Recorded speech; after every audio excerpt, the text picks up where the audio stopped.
Hey, it's Gabby and welcome back to my channel. So today's video is a little different. I wanted to attempt to kind of do a walkthrough slash BTS of the last video I put on my channel. If you haven't seen it, I did a video that was based on Schoolboy Q's album teaser for his CrasH Talk album. I was hugely inspired by it. I loved how it was put together, and I wanted to do a makeup look that was based on the album art, but I also wanted to take a little bit of an attempt at recreating that video as well in certain, just taking certain elements from it. So the more and more I do inspired by makeup looks, I do my cosplays, etc., I am pushing myself more creatively because I really enjoy these intros. And if you've been watching me for a little bit, I'm sure you can see how I've been pushing myself to create more and more creative or intense intros for my makeup looks. If you want to know a little bit more about my process and how I put these things together, the pre-production I put into them, and how I start the edit and all that, just keep on watching.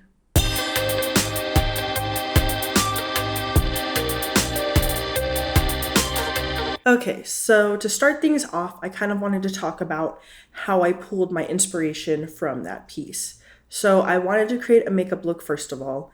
So looking at the album art, the things that stand out is the contrast of yellow and black.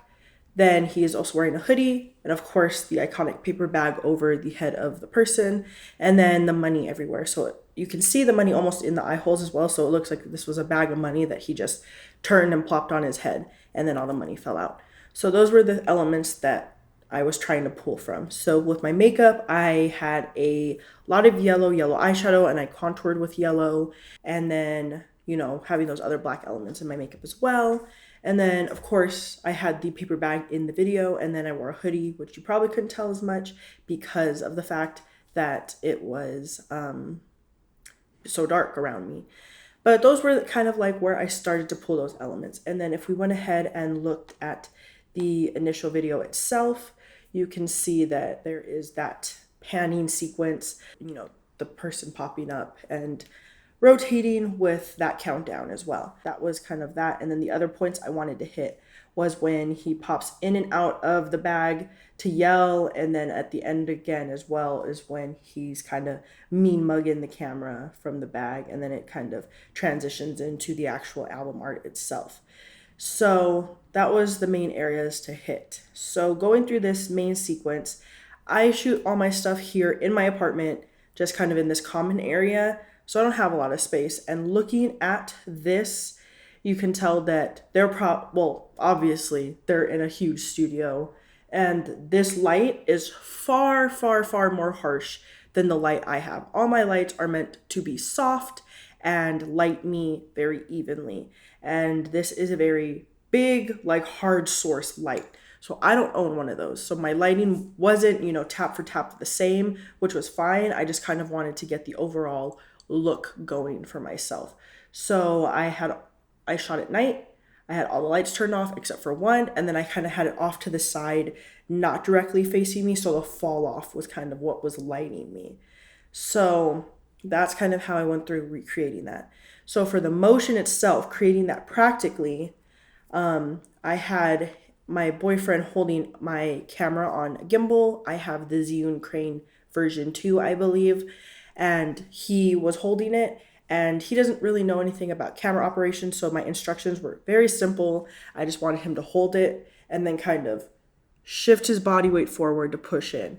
And while at the same time, I was sitting on a rotating bar stool and I was facing this wall behind me. And then when I said go, he would start his motion at the same exact time I was starting my motion, which was me kicking off to then twist around to face him. That's how I kind of pulled all that together. I normally do not do post-production, not post-production, of course I do post-production.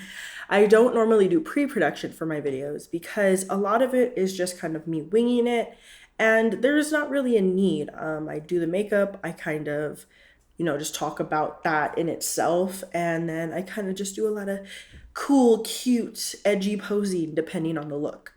But with this one, it was different because I was kind of trying to recreate the cinematics that were going on that pre-existed already. So I did a test shoot And this is that footage from that test shoot. So because you can see one of the mistakes I made was I did not keep my camera settings the same from the test shoot to the actual shoot. And again, that should be common sense, but it's not always common. So I didn't shoot with a picture profile when I tested this shoot and setup and lighting setup and all that. But when I did the first time, because I shot my intro twice, I then shot with a picture profile. And when I sat down to edit and apply my LUTs and grade and all that stuff, it was totally too dark, too grainy, unusable footage. So I then had to set aside another day, redo my makeup exactly the same, and then sit down and completely reshoot the video again.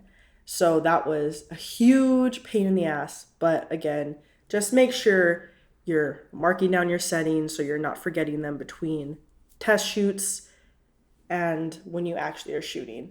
So what I did was I created a script, and like I just said, like my videos don't normally require pre-production, but this one did. So I made a 2-column script. So what I did was I went through the audio, and I don't make money off these videos, so I always use the original tracks in my videos, and if they get claimed, that's fine because it doesn't hurt my channel. They would just get any money I made off the video.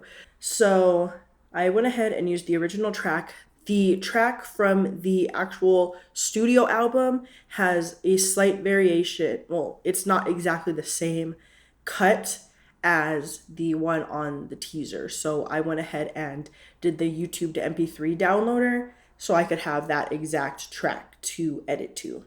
So I brought it into Audition and I listened to it, and I was just like paying attention, watching it, and trying to hit the major points. So the initial image pops on the screen from black when the motion starts, and then those other smaller moments, like standout moments with the lyrics, or when Schoolboy Q is popping in to be like, oh, yeah, and stuff like that. So that's kind of what I did. So as you can see here, I ended up with 10 overall markers, and then I used those in my 2-column script directly referencing the lyrics.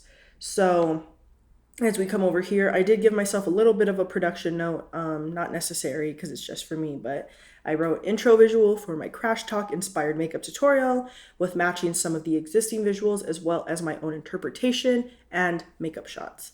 So as you can see here, I wrote out the time codes for the seconds that the lyrics and then the markers are happening. So for the first one, the first marker, medium close-up spotlit shot of paper bag overhead still. And another thing with my 2-column script, I went through and wrote down everything that ideally I was thinking. Stuff always changes, but it's always good to write for what you want, and then if it, scale back later. So I went ahead and then set up my composition. So instead of figuring out how to do the panning motion in Premiere, I'm far more comfortable with motion work in After Effects, so that's kind of where my choice was. So this was the setup process for me going through that.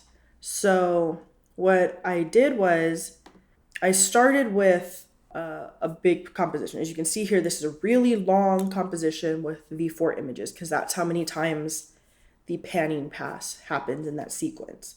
So I started with a default Illustrator composition, which is 1920 by 1080, and I had direct stills that I pulled out of my Premiere project so that way it would match. So at the very beginning, there's a little bit of room where I pop on, and then before my emotion starts, where I start to rotate.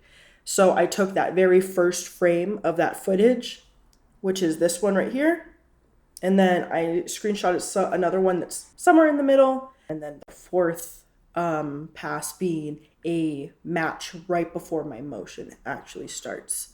So I went ahead and imported that first image, and now I wanted to make my composition long. So how I did that was this shortcut in Illustrator is Shift-O, and then that 1920 times 4, it comes out to 760/80. And then I kept the 1080 as well.